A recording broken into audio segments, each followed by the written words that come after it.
Welcome back to the deep dive. Today, we're diving headfirst into Minecraft's latest snapshot, 24W46A, which it just dropped today, November 13th, 2024.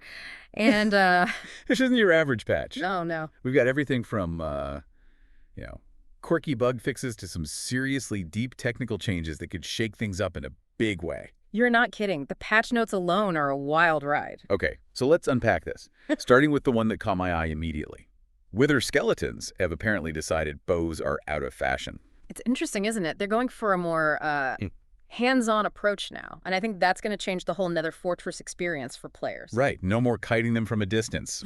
Imagine you're trying to mine for ancient debris, and suddenly you've got a wither skeleton right up in your face. Talk about a change in tactics. Exactly. This could make the Nether a lot more intense, especially for newer players. It'll be fascinating to see how players adapt. Maybe we'll see a resurgence of shield use in the Nether. Ooh, good point. Okay, now onto something a bit less spooky, but just as cool. Resin clumps can now be waterlogged. This sounds minor, but I'm already picturing some amazing underwater builds. It really opens up a whole new world of possibilities. Think about it. You could create these glowing underwater pathways, or even build intricate chandeliers hanging from the ceilings of underwater structures. It's like having a whole new lighting system for underwater builds. That's a fantastic point. It's not just about functionality either. Minecraft players are crazy creative, and I bet they'll come up with some breathtakingly beautiful underwater scenes using this. I can't wait to see what they build. It reminds me of when stairs and slabs were first added, a seemingly small change. But it completely transformed how people approached building. This resin clump update could have that same ripple effect on underwater builds. And while we're talking about small changes with big impact, this snapshot tackles a bunch of bugs that have been driving players crazy, like rabbits getting stuck on block edges. I mean, come on, poor bunnies. And leashes disappearing when bees go into their hives, as if beekeeping wasn't tricky enough already. These might seem minor, but they highlight something crucial. The devs are listening to the community and prioritizing quality of life improvements, alongside the big, flashy features. It shows a real commitment to making the game the best it can be, even on a granular level. Okay. But now let's get to the juicy stuff, the technical changes. And trust me, even if you're not a modder, this is worth paying attention to. We've got data pack and resource pack updates, new item models, and something called Minecraft.localtime, which sounds very mysterious and powerful. All right, let's break it down. First, the data pack version is now up to 60, and resource packs are at 45. This isn't just a number change. It's like giving modders and resource pack creators a whole new toolbox full of shiny gadgets. So what kind of crazy stuff will we see from modders with these new tools? Well, for one, the Minecraft.localtime property is a game changer. We're talking about events in the game that can change based on real-world time. Imagine a Minecraft world where villages decorate for holidays, biomes transform with the changing seasons, or maybe even special mobs only spawn under a full moon. Hold on. You're saying we could have Halloween events in Minecraft, like trick-or-treating through villages and jack-o'-lantern wearing villagers? Exactly. Or think about the possibilities for seasonal events. Imagine a snowy Christmas village with festive decorations, and maybe even special holiday-themed items.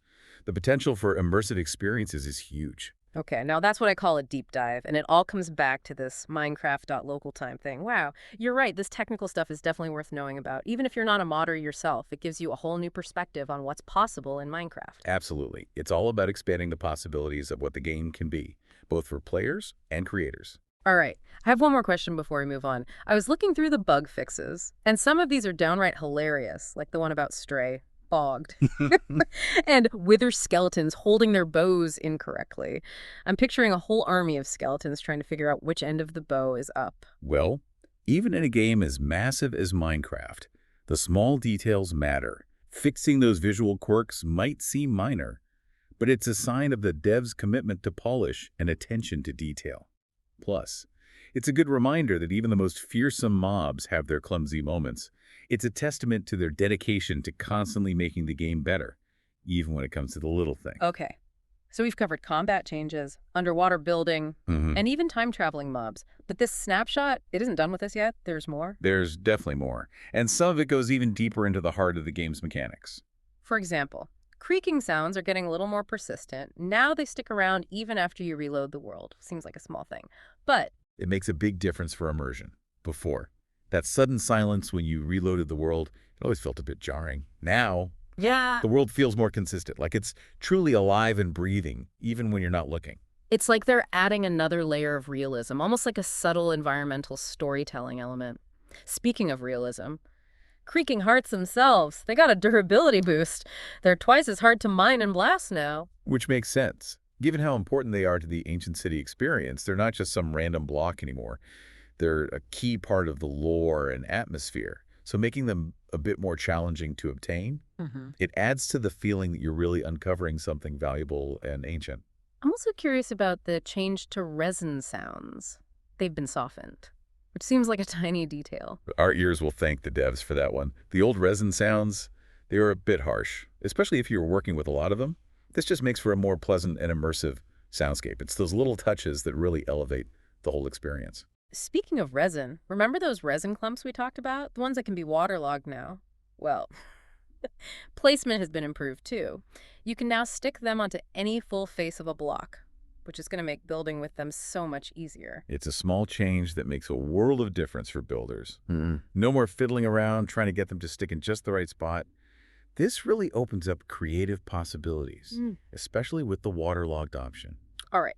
So we've talked about some of the more noticeable changes, but now let's get back to those technical updates. We already touched on Minecraft.localtime, but there's so much more to unpack in this snapshot. Right. We haven't even scratched the surface. The data pack and resource pack updates we talked about. Version 60 for data packs and 45 for resource packs. They come with a whole bunch of new tools for modders. Like what? Give me some examples. What can modders do now that they couldn't before? Well, for starters, there's a new item tag specifically for weapons that wither skeletons dislike. Remember we talked about how they're dropping their bows? This tag lets modders fine-tune which weapons trigger that aversion, which adds another layer of strategy to combat. So we could see mods where wither skeletons are terrified of, say, diamond swords, but they don't mind an iron sword. That's pretty cool. What about item models? I saw something about changes there, but it's a bit over my head. Yeah, there's a lot going on with item models in this snapshot. One of the more interesting changes is that blocks like banners and chests, which previously only rendered block entities, will now also render normal block models on top of them. Okay, I'm going to need you to break that down for me. What does that mean for the average player? It's all about consistency and visual appeal, basically.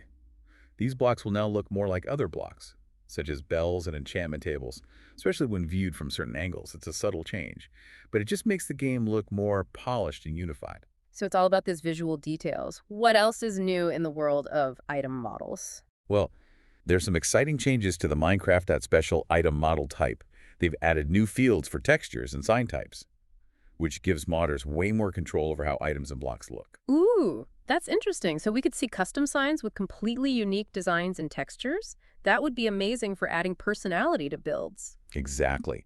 The Minecraft.standing sign and Minecraft.hanging sign special model types are specifically designed for that, allowing customization of both types of signs, including wood types and custom textures. Imagine the possibilities for personalized shops, street signs, or even just decorative elements. It's amazing how a seemingly small technical change can unlock so much creative potential. And it all comes back to the devs giving modders more power and flexibility. It's all about empowering the community to shape the game in new and exciting ways. And speaking of empowering the community, let's talk about changes to the Minecraft.condition item model type. Okay, remind me what that one's all about. Remember the old Minecraft.xmas Boolean property? That's gone now, replaced with the Minecraft.localtime property we talked about earlier. So instead of just having a Christmas-themed item, you can have items that change based on any time of the year, or even time of day. That's incredible. Precisely. And it's not just limited to holidays. You could have tools that change functionality based on the time of day, or maybe even armor that provides different levels of protection depending on the season. The Minecraft.localtime property is incredibly versatile. It's like having a built-in calendar that affects everything in the game. I love it. Yeah. What else has changed with this condition type? Well, the old Minecraft.shiftdown Boolean, which checked if the player was holding down shift, has been replaced with Minecraft.extendedView. This checks if the player is looking at an item with extended details. It's a subtle change, but it allows for more nuanced item interactions. So you could have a tool that displays extra information when you're really examining it. That's a cool way to add depth to items. Exactly. And that's not all.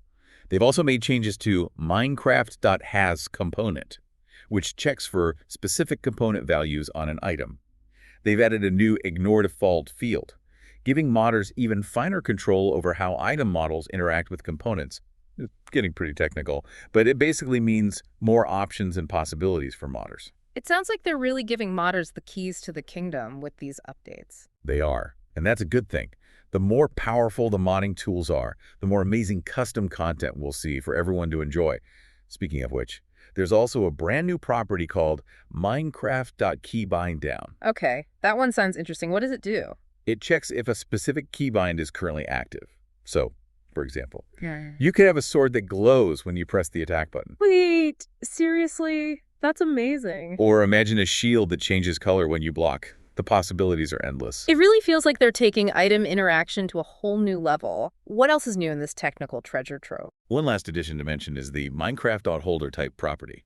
This one lets modders see what type of entity is holding an item. So you could have a weapon that's more powerful in the hands of a player than a zombie. Exactly. Or a tool that only functions when held by a specific type of mob. It opens up a whole new world of possibilities for item behavior and customization. I'm seriously impressed with the depth of these technical changes. It's clear that a lot of thought and effort went into giving modders the tools they need to create truly incredible things. It's a testament to the devs' dedication to both the game and the community.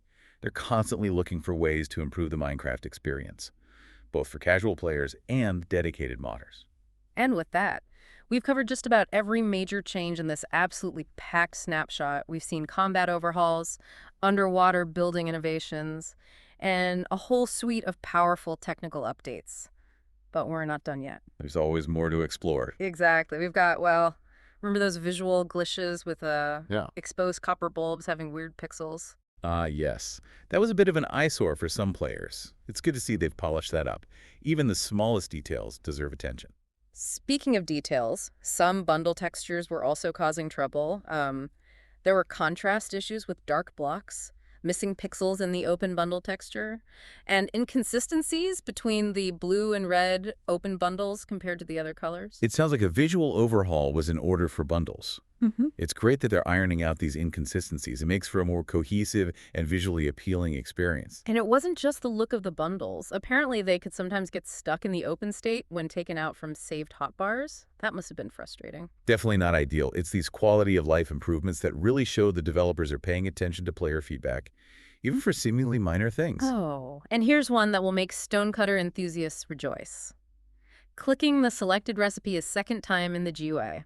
It won't turn the result item into a ghost item anymore. No more phantom crafting. That sounds like it could have been quite confusing. It's great they're streamlining the crafting process. No. Let's dive into some gameplay mechanics fixes. There was this weird bug where translucency sorting was messed up in water, leading to some strange visual effects. I saw screenshots. It looked pretty trippy. Yes. That was a bit of a visual oddity. Glad they sorted that out. It's important for the underwater world to look as intended, especially with all these new possibilities for building down there. And speaking of the underwater world, remember how using items underwater could sometimes force you out of swimming mode? That's fixed now, which is a huge relief. Imagine trying to find a drowned and suddenly finding yourself bobbing at the surface. Talk about a tactical disadvantage. Not the best way to make a splash. Now, on to a more peaceful topic. Suspicious stew.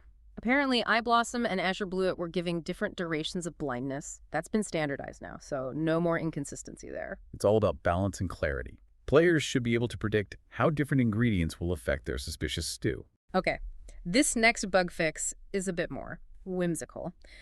The rods in the Breeze entity model will now spin correctly when the breeze is moving. That's attention to detail right there. Even the smallest entities deserve to move realistically. It adds to the overall immersion of the world. And finally, a fix for the recipe book.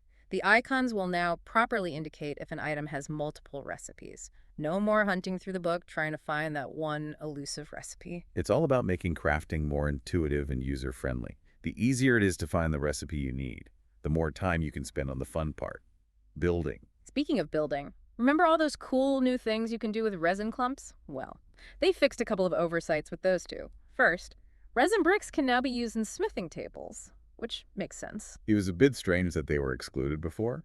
Now you can truly integrate resin bricks into your crafting workflow. And on the flip side, they also fixed a bug where you could place resin clumps themselves inside smithing tables. So now it's resin bricks in, crafted items out. Makes much more sense that way. Consistency is key. It's good to see them ironing out those little logic quirks. Okay, one last bug fix before we wrap up.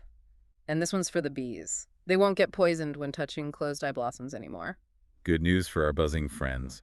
It was a bit unfair that they were getting harmed by simply being near a closed flower. So, to recap this epic deep dive, we've got combat shakeups in the nether, with those bow-ditching wither skeletons, underwater building reaching new depths with waterlogged resin clumps, and a mountain of technical changes that will empower modders to create some truly mind-blowing stuff. And of course, a whole swarm of bug fixes to smooth out the gameplay experience. It's clear that the developers are committed to constantly evolving Minecraft, refining both the big picture and the smallest details. It leaves us with a question, though. What other surprises does the future hold for Minecraft? What hidden potential remains untapped within the game's mechanics? That's the beauty of Minecraft. It's a world of endless possibilities, always evolving and expanding. So keep exploring, keep creating, and keep an eye out for those future updates. Who knows what wonders await? Thanks for joining us on this deep dive into Minecraft Snapshot 24W46A. Until next time, happy minding!